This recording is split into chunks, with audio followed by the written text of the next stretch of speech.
Lalu bagaimana mencegah kecurangan pemilu khususnya di luar negeri dan apakah pelanggaran-pelanggaran seperti surat suara yang sudah dicoblos itu rawan terjadi?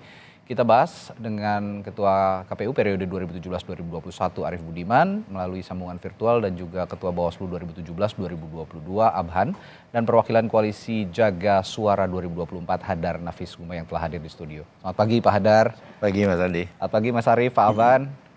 Selamat pagi, Pak Haidar, Pak Arief, semuanya. Baik, saya ke Pak Hadar dulu ini. Ini KPU dan Bawaslu kan tentu sering berurusan dengan pelanggaran pemilu begitu ya, dengan apa namanya ya tadi dugaan-dugaan seperti surat-suara tercoblos. Kalau yang Pak Hadar ketahui, Pak Hadar juga sempat berada di internal KPU ya Pak ya. Betul. Nah kalau yang Pak Hadar melihat sendiri ini modusnya apa sih Pak sebenarnya untuk surat-suara yang dicoblos? Ya saya kira tidak lain dalam rangka pihak tertentu untuk mendapatkan suara tambahan gitu ya dengan cara yang gampang gitu dan banyak. Saya kira motifnya tersebut ya. Iya. Untuk motif politik untuk kepentingan perolehan suara ya. Nah, Nah saya dengar juga Pak Hadar melalui Koalisi Jaga Suara ini ada aplikasi khusus begitu Pak ya untuk mengawal suara atau penyelenggaraan pemilu 2024. Bisa jelaskan Pak ini aplikasinya seperti apa berjalannya? Ya, jadi kami ini khawatir betul ya. Kali ini kita sudah banyak mengetahui lah ya. Perjalanan pelaksanaan pemilu itu cukup banyak masalah-masalahnya. Nah, jangan sampai inti utama dari pemilu yaitu perolehan suara yang memang menentukan nanti hasil siapa terpilih dan seterusnya. Itu juga dimanipulasi. Nah, oleh karena itu ada aplikasi yang bisa di-download ke HP. Dan melalui aplikasi ini kalau kita foto kertas besar namanya C hasil PPWP ataupun pemilihan-pemilihan yang lain, di situ kan memuat hitungan. Dari setiap TPS itu kan nanti kan dihitung setiap pemilihan. Nah itu semua dituangkan di sana. Jadi kalau dia udah selesai itulah hasil resmi dari penghitungan suara di TPS. Nah itu difoto. Nah setelah difoto nanti aplikasi ini bisa membaca hasil tertulis tersebut, digitalkan gitu ya. Nah kemudian kalau tidak ada masalah, kemudian ini kita kirim ke server kami. Nah, kemudian kami akan totalkan juga dari kalau setiap TPS nanti ke desa, kelurahan, kecamatan dan seterusnya. Jadi ini cara untuk sebetulnya memiliki semua hasil dan kemudian pihak lain yang independen untuk juga merekapnya gitu. Dengan cara ini kemudian bisa kita bandingkan apakah yang dilaksanakan oleh penyelenggara pemilu itu sendiri itu memang tidak ada juga masalah gitu. Nah, dengan cara ini juga sebetulnya kita itu bisa memastikan bahwa suara yang sudah kita serahkan atau kita coblos kepada calon paslon parpol tertentu itu betul-betul kita rame-rame bisa menjaganya gitu. Jadi ini ruang partisipasi masyarakat luas juga gitu. Artinya semakin banyak warga yang mendownload, menggunakan aplikasi ini semakin banyak juga lembar rekapitulasi yang terdokumentasi begitu kira-kira. Betul. Jadi untuk pemilihan presiden saja ada 3 lembar, DPR ada 20 lembar. Jadi memang tantangannya juga ya banyak lembar ya. Tetapi menurut saya itu sesuatu yang sangat mungkin. TPS kita ini kan banyak sekali, lebih dari 820.000. Jadi kita berharap betul masyarakat seluruh Indonesia dan juga di luar negeri, ayo deh sekalian kita ke TPS, kita udah coblos ya kita fotolah kita tunggu sebentar atau kita pulang dulu lah kalau rumah kita dekat, nanti kita kembali saat setelah jam 1 penghitungan itu dimulai. Nah, kira-kira begitu. Nah ini juga sekaligus memupus keraguan-raguan publik gitu kira-kira Pak Hadar. Belakangan ini kan isu kecurangan, netralitas, etika ini membuat publik sepertinya apatis untuk datang ke TPS begitu kan untuk menyalurkan hak suaranya. Nah, jangan ragu ya intinya pesannya begitu. Jangan ragu datang dan ada aplikasi di handphone ini untuk bisa sama-sama jaga suara kita di pemilu 2024. Betul Mas Radi. Iya, saya ke Mas Arief sebagai ketua KPU yang pernah menjabat di pemilu-pemilu sebelumnya. Nah, saat menjabat Mas Arief, bagaimana memastikan pemilu ini tidak ada atau meminimalisasi lah, kalau tidak ada mungkin agak sulit ya, pasti ada saja kecurangan, tapi meminimalisasi potensi kecurangan yang ada di setiap TPS begitu. Kira-kira bagaimana memastikannya? Ya, pertama itu tentu tidak bisa digantungkan pada satu pihak. Ya. Banyak orang berharap itu digantungkan pada penyelenggara pemilu, tapi nggak bisa dan itu tidak cukup. Maka peran banyak pihak itu sangat dibutuhkan.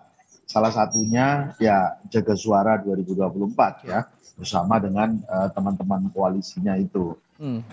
Yang kedua ya peran serta dari peserta pemilu juga, karena mau nakal, mau curang, mau free and fair, itu kan juga sangat tergantung pada cara bagaimana mereka ingin menang, gitu ya. Peserta pemilu maksudnya secara keseluruhan. Jadi tentang bagaimana cara mereka mau menang. Nah, tentu di antara peran banyak pihak itu ya ada masyarakat pemilih, ada teman-teman pemantau. Porsi terbesar itu ada di penyelenggara pemilunya. Gitu ya. Jadi semua punya peran. Tapi penyelenggara pemilu itu punya porsi besar. Tapi jangan menggantungkan hanya pada penyelenggara pemilu. Ada KPU, ada Bawaslu, ada DKPP, gitu ya. Nah, di masa-masa seperti sekarang ini, saya yakin tensinya kan makin meningkat, gitu ya. Betul. Misalnya gambar-gambar yang ditampilkan tadi, ada coblosan segala macam. Tentu kita perlu melihat lebih detail, lebih spesifik. Teman-teman Bawaslu saya pikir punya kewenangan untuk itu. Dia akan datang ke tempat-tempat yang juga terjadi peristiwa-peristiwa yang tidak semestinya tadi. Lalu mereka membuat kajian, lalu biasanya itu berkoordinasi dengan KPU. Ini kejadiannya seperti apa? Lalu kita bisa menyimpulkan tindakan apa yang harus kita lakukan. Tapi soal coblos-mencoblos, kita harus perhatikan betul dan detail. Ada beberapa cara untuk menggunakan hak pilih itu ya. Misalnya yang pertama, Anda datang ke TPS. Pemilih harus berhati-hati. Kalau menerima surat suara, lihat surat suaranya sudah tercoblos atau tidak. Kemudian yang kedua, melalui pos. Nah, kalau lihat gambar-gambar itu kan surat suara yang sudah dikirim melalui pos, kemudian dicoblos oleh pemilihnya sendiri. Nah, kita perlu lihat apakah itu memang hanya satu surat suara yang dia terima, lalu dia coblos sendiri, ataukah banyak surat suara yang dia terima, lalu dia coblosi semua. Itu perlu pemahaman yang detail. Nah, lalu yang ketiga, itu dulu kami menyebutnya drop box atau kotak suara keliling. Jadi ada tempat-tempat di mana pemilih itu berkumpul di satu tempat dalam jumlah banyak, tapi dia agak kesulitan kalau harus pergi ke tempat yang lain. Ya, itu biasanya di luar negeri ada begitu. Maka petugas pemilunya yang datang ke sana, gitu ya. Nah, perhatikan juga di situ ketika surat suara diberikan, mau menggunakan hak pilih, apakah sudah tercoblos atau tidak. Nah, kehati-hatian dari banyak pihak, tentu ini bagian dari cara untuk meminimalisir potensi terjadinya kecurangan itu.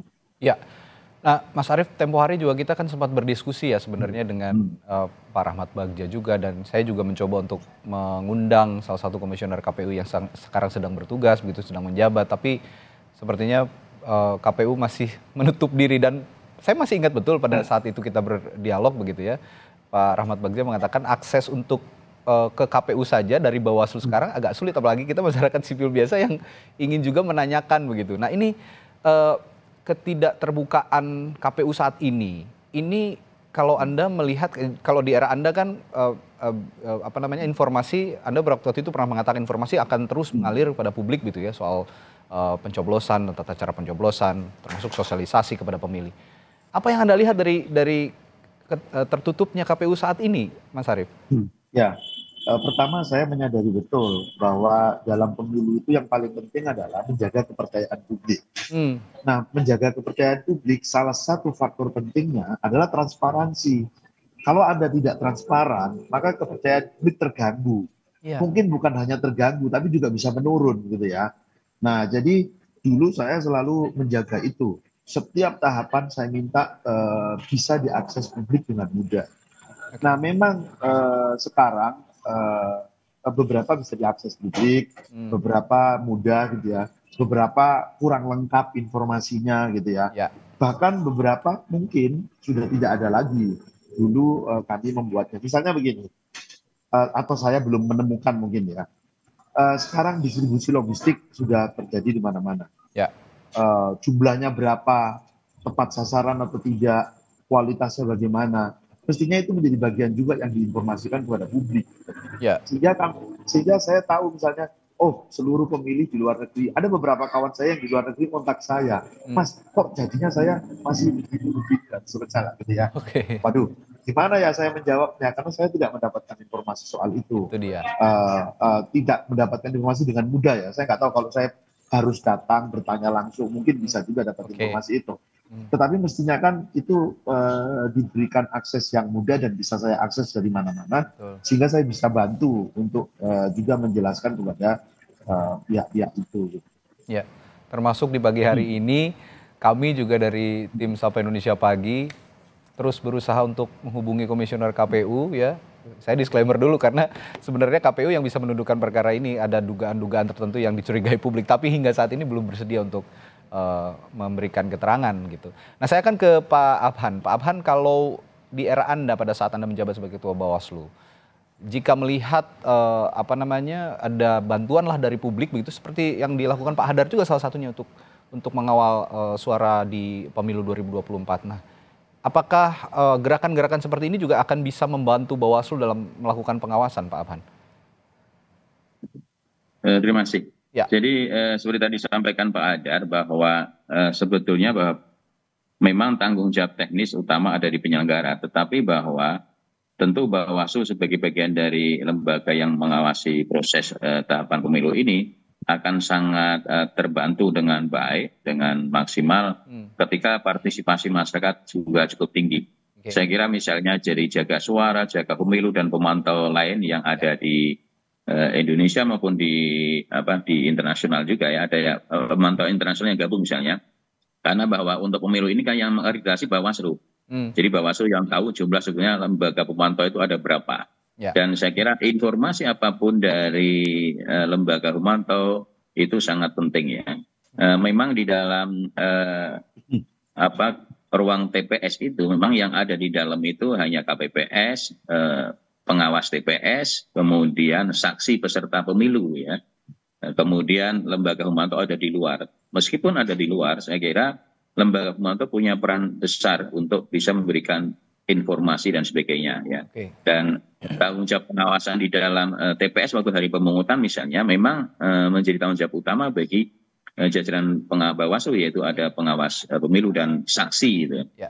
Dan saksi kemudian pengawas TPS dan sebagainya ini saya kira harus punya kemampuan yang baik ya di dalam mengawasi tahapan pemungutan dan penghitungan suara, apalagi yang di luar negeri dan sebagainya itu. Jadi menurut saya bahwa zaman pemilu 2019 memang akses informasi juga terbuka, kemudian juga partisipasi masyarakat, partisipasi publik, lembaga pemantau juga cukup banyak ya. Jadi tentu harus berkolaborasi antara penyelenggara pemilu dengan pemantau maupun bentuk-bentuk partisipasi dari publik. Saya kira itu yang diperlukan untuk mengawal pemilu ini bisa luber dan jurdil. Ya, sebenarnya individu-individu seperti Pak Hadar ini harusnya diberikan apresiasi lebih begitu oleh KPU dan Bawaslu sekarang, karena jarang sekali orang yang willingly untuk berjuang untuk sama-sama menjaga kualitas demokrasi di Indonesia begitu. Nah, Mas Rida, itu Pak Hadar itu oleh negara diberi apresiasi sangat tinggi ya, karena perannya dalam kehidupan demokrasi kita. Pak Hadar ini salah satu dari 3 orang yang mendapatkan bintang pahlawan demokrasi ya Pak Hadar. Ya, saya juga sepakat kalau Pak Hadar harus diberikan apresiasi lebih. Iya, betul. Pak Hadar, kalau dari pemilu-pemilu sebelumnya, ini Pak Hadar juga sempat di KPU begitu. Kan kalau sebelumnya itu pemilunya nggak serentak gitu Pak Hadar ya. Ini walaupun 2019 kemarin sudah. Sudah, ya. Nah ini yang sebelumnya. Nah sekarang 2019, 2024 ini serentak. Sepertinya kita juga akan pengen tahu gitu. Sebenarnya yang bermain di balik kecurangan-kecurangan ini individunya siapa sih? Apakah politisinya atau kandidatnya langsung atau siapa sebenarnya? Saya kira cukup banyak pihak ya, karena memang ragam pelanggarannya pun juga cukup banyak gitu ya. Yang jelas ya kalau yang di ground, di lapangan itu ya tentu para pihak-pihak yang memang dibiayai, memang direncanakan untuk melakukan itu, untuk melaksanakannya. Dan itu masif ya Pak? Ya, saya kira memang ini permasalahan di pemilu kita. Misalnya tentang politik uang ya, itu memang banyak ya terjadi gitu. Ya. Atau kemudian berusaha mengintimidasi, mempengaruhi, menekan, menakut-nakuti untuk memilih calon tertentu dan seterusnya. Itu cukup banyak ya. Nah memang dengan keserempakan ini jadi semuanya berlangsung di kurang lebih waktu yang sama kan. Jadi ya semua kepentingan yang untuk pemilihan presidennya, yang untuk pemilihan calonnya dan seterusnya, partainya dan jadi itu semua cukup banyak terjadi. Nah, saya ingin sampaikan di sini ini Mas Radi ya. Kali ini ada gambaran atau fenomena yang agak berbeda. Dugaan kecurangan itu justru datang dari penyelenggaranya. Wah, ini bahaya. Nah ini iya betul Mas. Saya bisa tunjukkan dan sebelumnya di media itu sudah bisa kita ikuti. Misalnya saja ya, pertama pada putusan Mahkamah Konstitusi untuk menata dapil. Jadi di awal tahapan waktu itu ada putusan Mahkamah Konstitusi wewenang penataan dapil dikembalikan kepada KPU. KPU diminta untuk menata. Sudah disiapkan, KPU mengundang para ahli. Tapi begitu mereka konsultasi kepada DPR mengatakan tidak usah ditata, tetapkan saja. Nah jadi di sini KPU-nya berperan sebetulnya tidak punya kemandirian sehingga hal yang sebetulnya diperintahkan untuk ditata tidak dilakukan. Itu yang pertama. Yang kedua ini yang menurut saya sangat parah. Pada verifikasi faktual partai politik peserta pemilu. Partai politik itu sebetulnya banyak yang tidak cukup memenuhi syarat. Tetapi KPU itu membantu menjadikan mereka memenuhi syarat dengan cara merubah hasil verifikasi. Ini kan persoalan, Mas. Sangat persoalan. Nah, kemudian jadi itu entah bagaimana, pokoknya data yang saya dapatkan itu ada permintaan tekanan untuk dilakukan, dirubah. Ini udah kami proses, tetapi hasilnya ya saya punya kesan saling dilindungi. Nah, jalan terus. Kemudian ingat, pencalonan perempuan itu kan sudah diatur sangat jelas. Verifikasi calon-calon itu sekurang-kurangnya di undang-undang sudah dikatakan 30% jumlah perempuan itu paling sedikit ada di setiap daftar calon, di setiap dapil yang diajukan setiap partai politik. Tetapi peraturan KPU dirubah sehingga penghitungannya itu sangat mungkin ada yang kurang 30% itu bisa ditetapkan sebagai DCT gitu. Dan ini terjadi, padahal kami sudah ingatkan, bahkan kami ke Mahkamah Agung. Mahkamah Agung sudah mengatakan peraturan itu salah. Kemudian kami juga sudah ke Bawaslu, Bawaslu juga keluar keputusan harus diperbaiki. Tapi KPU jalan terus. Tidak diindahkan. Ya, jadi pertama kali di pemilu kita selama ini, di masa yang seharusnya semakin baik kondisi pemilu dan demokrasi kita, hak pencalonan konstitusional dari lebih 8.000-an perempuan itu hilang karena pengaturan seperti ini. Jadi menurut saya ini persoalan-persoalan pemilu kita kali ini itu menonjol sekali dari penyelenggaranya sendiri. Ini yang dikhawatirkan justru bukan dari kandidat tapi dari penyelenggara, bagaimana kita mau percaya begitu ya. Betul. Tapi ya inilah, kalau kita tidak percaya dan akhirnya apatis juga tidak baik begitu untuk tentu.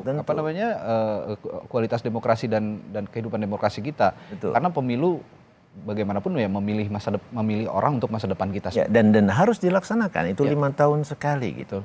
Tetapi kan kita harus juga mendapatkan pemilu yang jujur adil, yang tidak membeda-bedakan di antara pasangan calon dan juga atau calon-calon lainnya, dan juga kita sebagai pemilih itu diberikan ruang untuk bisa secara bebas menentukan, punya informasi yang banyak.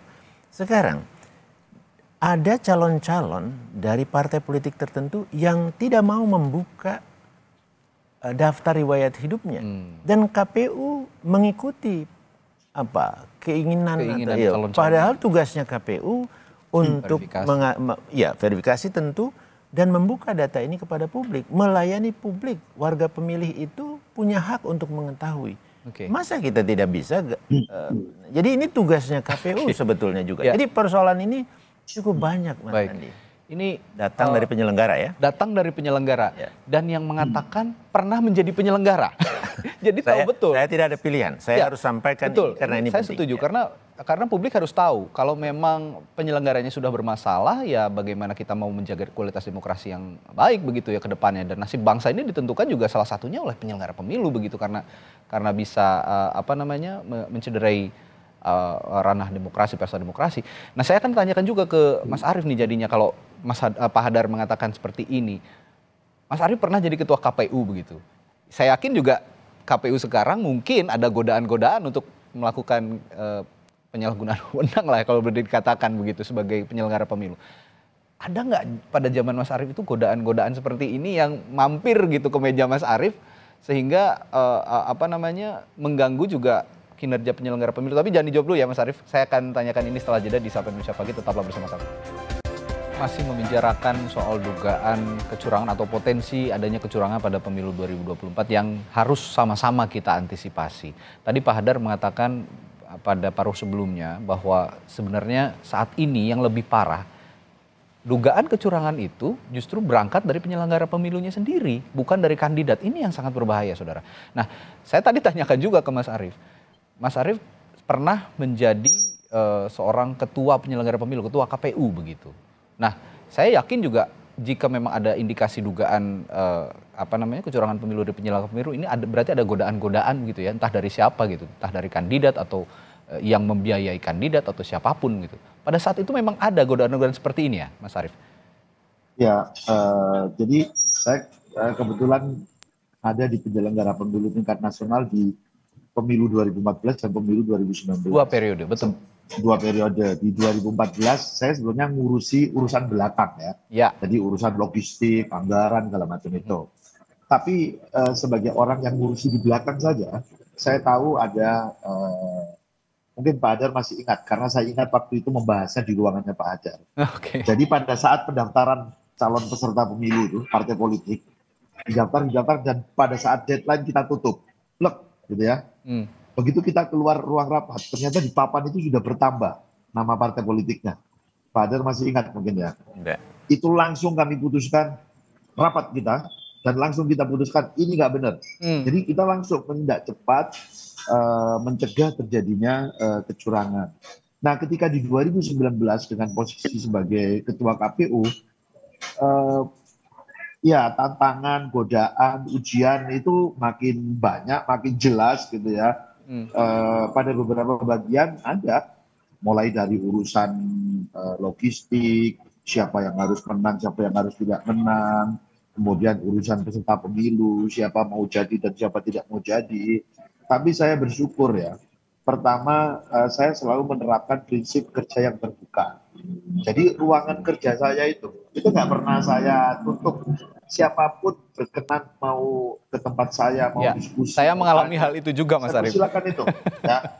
Kecuali saya sedang kerja, maka saya tidak pernah, gitu ya. Itu aja.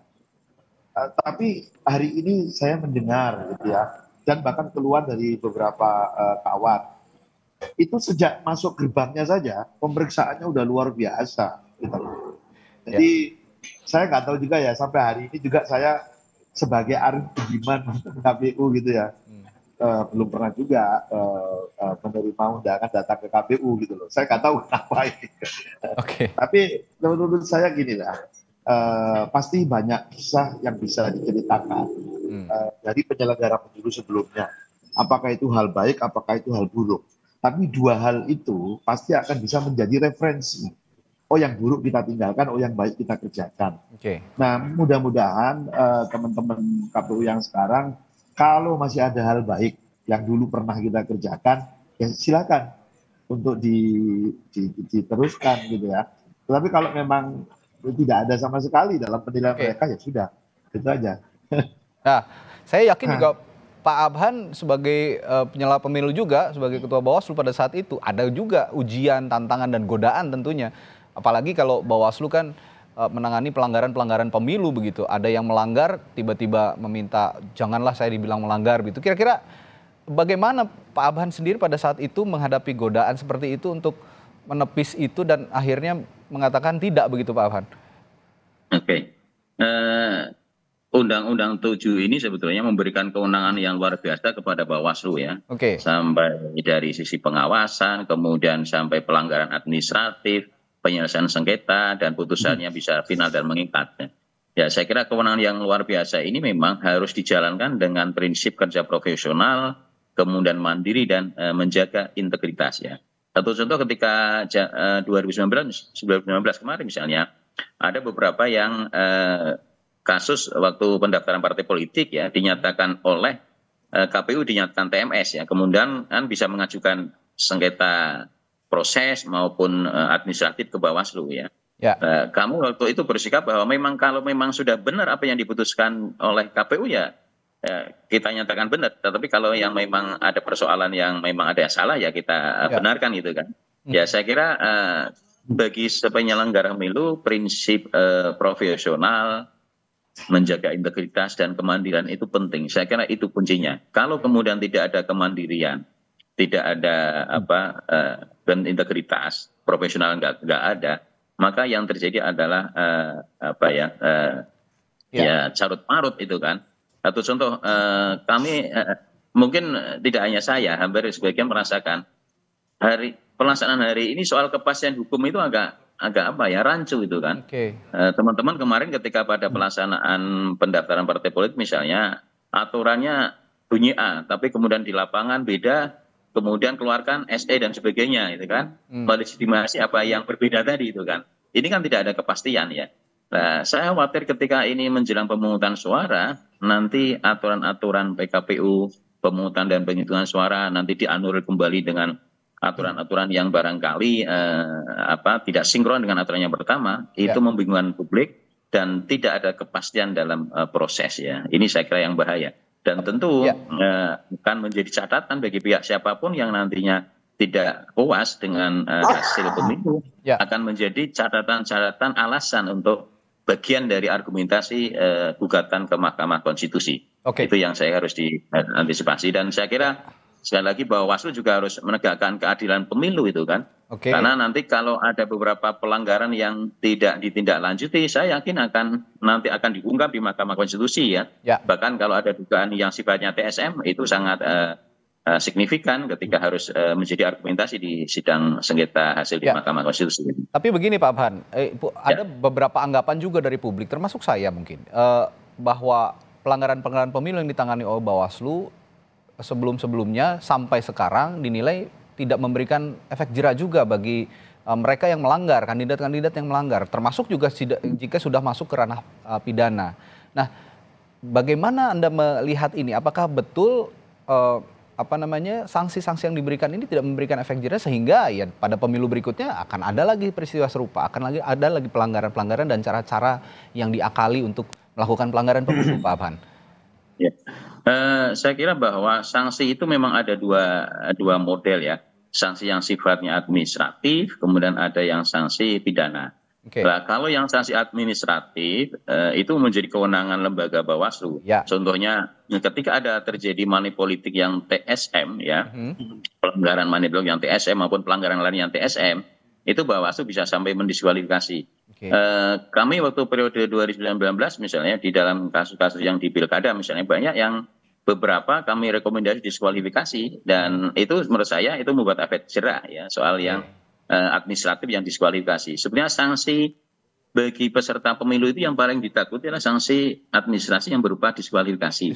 Kalau sanksi yang sifatnya pidana itu kan juga terlalu prosedural dan kemudian ada upaya hukum banding kasasi dan sebagainya itu kan sampai bertahun-tahun kira-kira. Itu menurut saya yang kurang efektif. Mungkin barangkali memang ke depan sanksi-sanksi yang sifatnya pidana itu lebih dikurangi tapi lebih banyak sanksi administratif yang kewenangan ada di Bawaslu misalnya bisa diskualifikasi karena itu yang akan membuat efek jerah. Kalau yang pidana barangkali ya karena proses panjang jadi kurang efektif itu. Baik, ini juga yang harus perlu jadi catatan dari Pak Abhan tadi bahwa sanksi juga yang jadi catatan lebih berat mereka kandidat ini jika didiskualifikasi gitu ya Pak Abhan ya dibandingkan ke pidana. Sanksi administrasi diskualifikasi lebih mengenal lah daripada sanksi pidana. Karena mereka sudah keluar banyak modal gitu kira-kira kalau didiskualifikasi wah tekor juga jadinya begitu kira-kira ya. Nah, saya kembali ke Pak Hadar ke soal aplikasi Jaga Suara 2024. Kalau tadi Pak Hadar mengatakan dan saya juga melihat bahwa aplikasi ini digunakan untuk mengawasi para kandidat begitu ya, para calon presiden, lalu juga calon anggota legislatif, pokoknya semua peserta pemilu. Nah, apakah memungkinkan juga aplikasi Jaga Suara 2024 ini seperti yang dikatakan Pak Hadar tadi mengawasi penyelenggara pemilu yang sekarang sepertinya juga perlu diawasi betul-betul gitu? Sangat perlu. Sangat perlu ya, sangat bisa ya. Lebih berada pengawasan yang tinggi itu harus pada mereka. Tadi saya sudah ceritakan sebetulnya problem kita di pemilu kali ini sayangnya mengecewakannya itu justru pada penyelenggara pemilu kita. Pola itu sudah kelihatan dan ini sebetulnya akibat dari mereka tidak bisa bekerja bebas atau mereka sepertinya terkunci oleh pihak yang menyeleksi menentukan mereka, yaitu DPR kita, partai-partai politik kita di sana gitu ya. Nah, pola ini juga akan terjadi kalau yang kita akan amati dan itu inti dari pemilu kita kan suara. Nah, suara itu sebetulnya dikelola oleh penyelenggara pemilunya. Ya. Nah, jadi saya khawatir justru pada suara ini jugalah mereka berani untuk melakukan permainan atau tindakan pelanggaran manipulasi tersebut gitu. Ya tentu mungkin saja ini atas pesanan atau keinginan atau tekanan desakan dari pesertanya, bisa saja seperti itu. Nah, oleh karena itu, jadi aplikasi Jaga Suara ya, ada dua model sebenarnya, melalui aplikasi yang di handphone atau kalau juga masyarakat luas tidak bisa mendapatkan aplikasi, itu bisa memfoto saja nanti dikirimkan ke website yang juga kami siapkan, jagasuara2024.org ya. Itu bisa mengolah, memastikan itu terekam, dicek juga sudah hitungannya benar atau tidak, dan kemudian kami rekap. Jadi kalau ada perbedaan-perbedaan, disitulah nanti akan kami cari. Nah, kami juga dengan cara ini sebenarnya bisa mengetahui begitu dapat foto, kita kan akan baca tuh melalui sistem. Tetapi kalau ternyata sistem udah membaca dengan benar, tetapi sebelum angka aslinya di form C hasil tersebut, hasil kerja para petugas, itu memang salah gitu. Itu sangat mungkin. Kesalahan ini bisa dua model. Satu karena memang mereka keliru, tidak sengaja karena rumit ya. Tetapi jangan-jangan juga ada yang sengaja. Ya, mudah-mudahan tidak. Jadi tapi itu pernah terjadi loh. Nah, jadi oleh karena itu kalau kita temukan yang demikian, kami akan segera kirim ke KPU mengatakan cek TPS ini di daerah ini ada kekeliruan di dalam. Itu cara pencegahannya ya? Ya, itu salah satunya gitu. Tetapi yang nanti totalnya itu juga kita bisa. Jadi yang data direkap dikumpulkan itu bisa kita lihat sampai paling bawah. Nah, hanya saja yang sekarang kami khawatir itu apakah KPU sekarang mau membuka hasil foto yang mereka lakukan sendiri. Tapi kalau ini mereka tidak buka, kemudian kita semua hanya disajikan digitasinya, itu menjadi pertanyaan besar. Apa betul memang sistem yang mereka kerjakan juga sudah benar gitu? Nah, kira-kira gitu tantangan kita ke depan, Mas Radi. Baik, itu tantangan kita ke depan. Kita sama-sama punya peran untuk sama-sama mengawasi jalannya pesta demokrasi di 2024. Terakhir kali saya ke Mas Arief dan juga Pak Abhan, saya ingin meminta Mas Arief sebagai orang yang pernah duduk di KPU dan Pak Abhan yang pernah duduk di Bawaslu pada pemilu sebelumnya memberikan himbauan atau pesan kepada publik agar tetap berpartisipasi dalam pemilu 2024 ini. Silakan Mas Arief dan Pak Abhan. Dimulai dari Mas Arief dulu. Ya, pertama saya ingin mengomentari bagian akhir yang disampaikan Pak Hadar tadi ya. Terkait data hasil pemilu 2014 dan 2019. Seingat saya kita membuka data itu bagi siapapun untuk bisa diakses. Seingat saya begitu ya, Pak Hadar ya.